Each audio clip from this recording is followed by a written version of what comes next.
Pindah ke pindah. Oh, ya Allah. Ya Allah, ya Allah.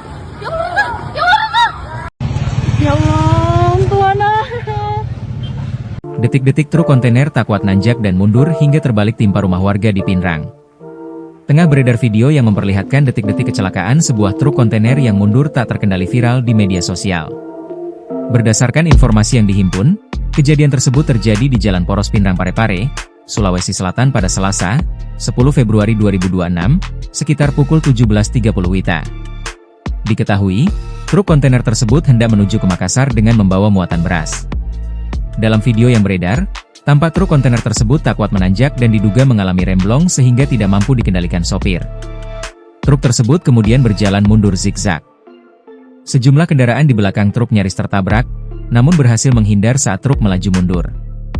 Beredar juga rekaman video dari mobil yang tepat berada di belakang truk tersebut tanpa berusaha menghindar. Truk kontainer itu pun akhirnya terbalik dan menimpa rumah warga.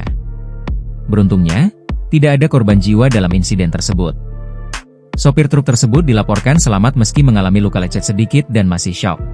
Download Tribun X sekarang, menghadirkan lokal menjadi Indonesia.